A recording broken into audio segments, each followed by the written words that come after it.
Psikolog dan ilmuwan psikologi dalam membuat pernyataannya harus mencantumkan gelar, identitas, atau keahliannya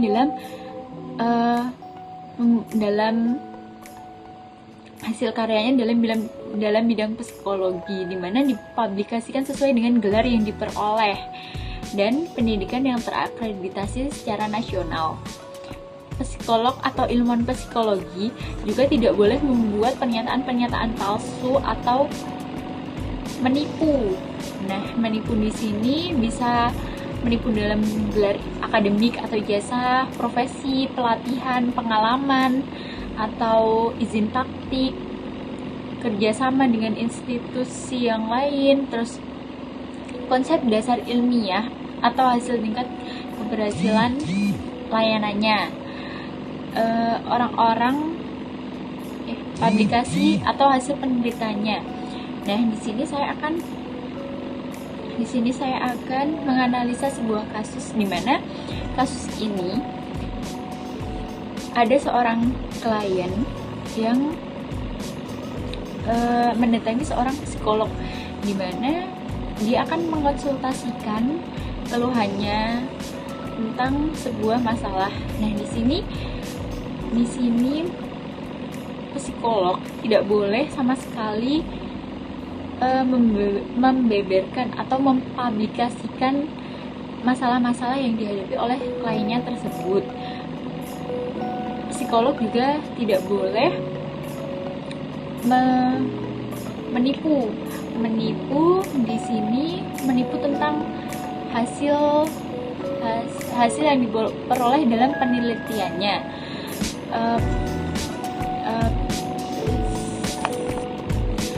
Psikologi juga harus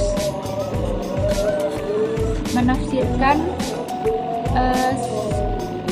konsultasi yang dipresentasikan si klien tadi sesuai dengan pengalaman atau pelatihan-pelatihan yang dihadapi, yang sudah dijalani dari profesi psikologi tersebut.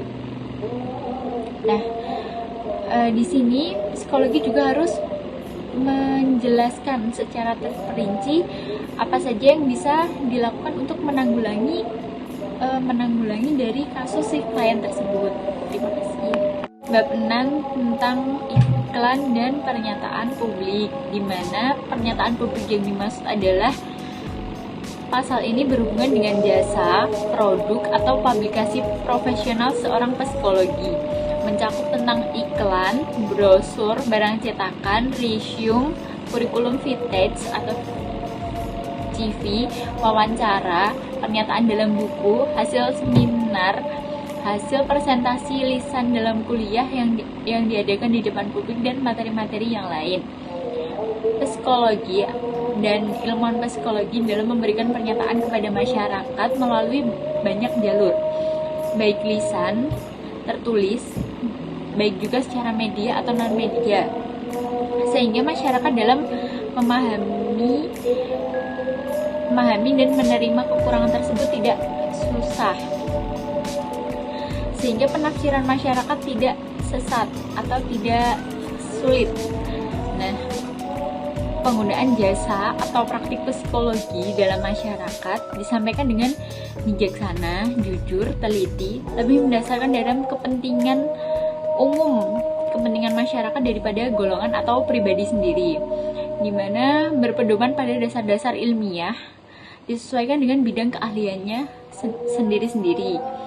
Bisa psikologi, bisa keahliannya atau kewenangannya selama dia tidak bertentangan dengan kode etik psikologi.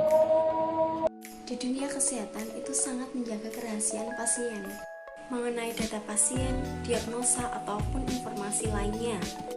Tetapi sekarang banyak sekali tenaga kesehatan yang membuat konten tentang kerahasiaan pasien yang seharusnya tidak boleh dibocorkan. Dengan begitu, tenaga kesehatan bisa dikenai pasal 28 yang berisikan tentang pertanggungjawaban kode etik profesi, dikenai sanksi penjara ataupun denda yang sudah ditentukan. Perkenalkan, nama saya Danar Partuti. Di sini saya akan membacakan isi dari pasal-pasal dalam kode etik, yaitu pasal 29, keterlibatan pihak lain terkait pernyataan publik. Psikolog dan atau ilmuwan psikologi yang melibatkan orang atau pihak lain untuk menciptakan atau menempatkan pernyataan publik yang mempromosikan praktek profesional, hasil penelitian, atau aktivitas yang bersangkutan, tanggung jawab profesional atau pernyataan tersebut tetap berada di tangan psikolog atau ilmuwan psikologi. 2. Psikolog dan atau ilmuwan psikologi berusaha mencegah orang atau pihak lain yang dapat mereka kendalikan seperti lembaga tempat bekerja, sponsor, penerbit, atau pengelola media dari membuat pernyataan yang dapat dikategorikan sebagai penipuan berkenaan dengan jasa layanan psikologi. Bila mengetahui adanya pernyataan yang tergolong penipuan atau pemalsuan terhadap karya mereka yang dilakukan oleh orang lain, psikolog dan atau ilmuwan psikologi berusaha menjelaskan kebenarannya. 3. Psikolog dan atau ilmuwan psikologi tidak memberikan kompensasi pada karyawan pers, baik cetak maupun elektronik atau media komunikasi lainnya sebagai imbalan untuk publikasi pernyataannya dalam berita. Contoh kasus pasal 29 dan analisisnya akan dipresentasikan oleh teman saya. Assalamualaikum warahmatullahi wabarakatuh. Perkenalkan, nama saya Nafika Abdurrani, NIM 1908107177. Pada kesempatan kali ini saya ingin membawakan sebuah kasus tentang pelanggaran kode etik dalam psikologi, yaitu pasal 29, di mana psikologi adalah seorang psikolog yang mempunyai izin resmi dari wilayah HIMSI, wilayah Jawa Tengah. Dia juga telah 1 tahun ini melakukan praktek dan menangani beberapa konseling terkait dengan masalah psikis. Untuk memperkenalkan diri kepada masyarakat, psikologi bekerja sama dengan biro iklan yang cukup ternama di wilayahnya. Dalam kerjasama itu, psikologi memberikan sejumlah uang kepada biro iklan sebagai kompensasi untuk pemberitaan tentang dirinya. Pihak sponsor menerima tawaran tersebut, kemudian mengiklankan psikologi sebagai psikolog nomor 1 di Indonesia dengan kualifikasi dan keahlian yang berlebihan dan tidak sesuai dengan kemampuan yang dimiliki oleh yang bersangkutan. Iklan tersebut juga mengatakan bahwa psikologi telah berpengalaman menangani anak dengan gangguan klinis lebih dari 10 tahun. Mengetahui tentang pemberitaannya itu, psikologi justru semakin senang dan tetap membiarkan iklan itu dipublikasikan kepada masyarakat. Analisis dari kasus ini adalah, sebagai seorang psikolog, seharusnya psikologi tidak melakukan hal yang dapat mencemarkan nama baik psikologi Indonesia. Seharusnya dia tidak melakukan tindakan atau bekerja sama dengan biro iklan untuk mempublikasikan dirinya dan memberikan sejumlah uang kompensasi kepada biro iklan tersebut. Seharusnya psikologi mengkonfirmasi isi iklan tersebut, bahwa dia belum memiliki pengalaman selama itu dalam menangani anak dengan gangguan klinis, karena dia baru 1 tahun melakukan praktek. Maka dari itu, psikologi dapat dikenakan pelanggaran kode etik pasal 29 mengenai keterlibatan pihak lain terkait dengan pernyataan publik. Sekian penjelasan dari saya, sekian dan terima kasih.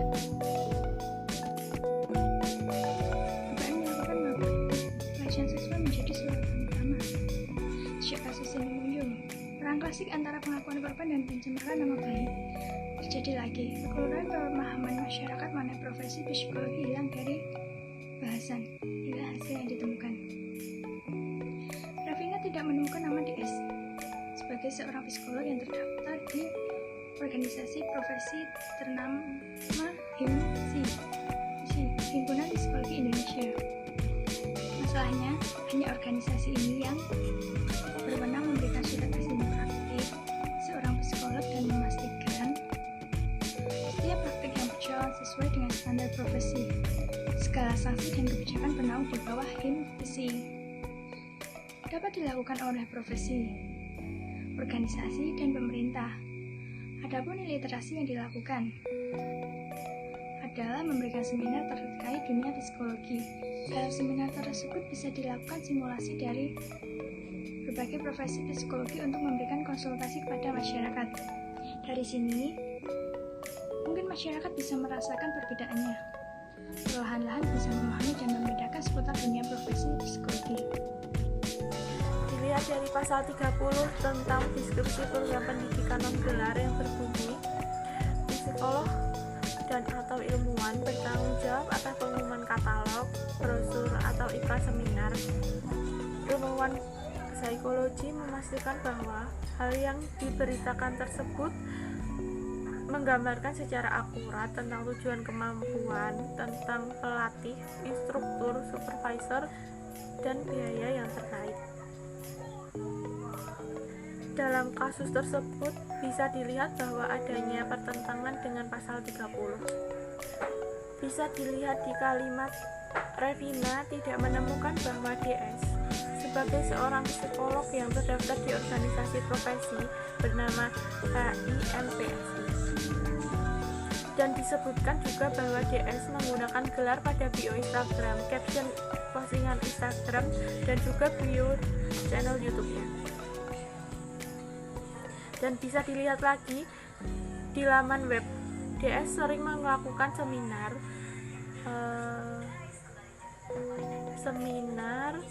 pelatihan dan training. Padahal tertulis jelas di pasal 30, jika psikolog atau ilmuwan psikolog bertanggung jawab penuh atas pengumpulan katalog, brosur, atau iklan seminar yang diberikan. Kemudian kami akan membahas pasal 31 tentang pernyataan melalui media.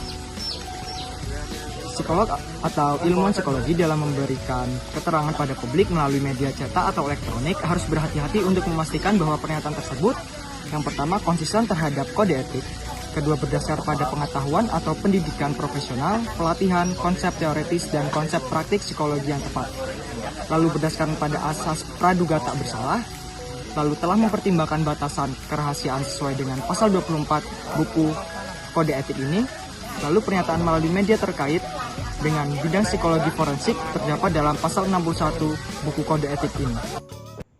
Contoh kasus pelanggaran kode etik. Pelanggaran kode etik yang dilakukan oleh Heres Posma, seorang psikolog yang berkedudukan di Fakultas Psikologi, tidak seharusnya melakukan pelanggaran berupa manipulasi data psikologi dan melakukan pencemaran nama baik. Heres Posma melanggar kode etik pasal 31 mengenai pernyataan melalui media.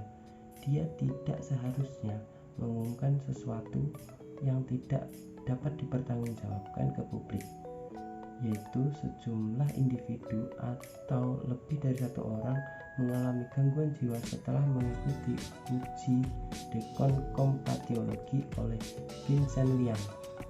Secara terang-terangan, Heres Posma mengakui dan mempublikasikan ke salah satu mailing list tanpa rasa bersalah. Pada akhirnya terjadi perdebatan saling mengejek antara Heres Posma dan Vincent Liang.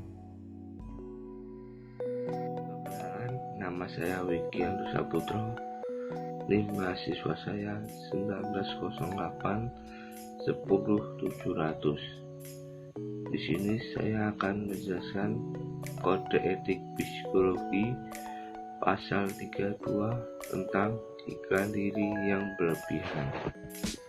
Pasal 32 berbunyi tentang seorang psikologi atau seorang ilmuwan dalam menjelaskan kemampuan atau keahliannya harus bersikap jujur, wajar, bijaksana, dan tidak berlebihan dengan memperhatikan ketentuan yang berlaku untuk menghindari kekeliruan penafsiran masyarakat.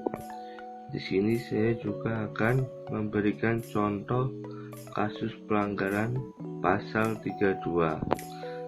Jadi ada seorang HE, dia adalah seorang ilmuwan psikologi di Semarang. Dia telah menyelesaikan pendidikan S1 di perguruan tinggi swasta yang sekarang sudah tidak melakukan kegiatan akademi lagi. Dalam prakteknya, dia cenderung menyombongkan diri dan sering melebih-lebihkan kemampuan yang ia miliki. Kemampuan yang ia miliki adalah mengiklankan dirinya secara berlebih-lebihan. Suatu hari ada klien AB mendatangkan HE hingga ingin melakukan konsultasi untuk memamerkan diri pada AB.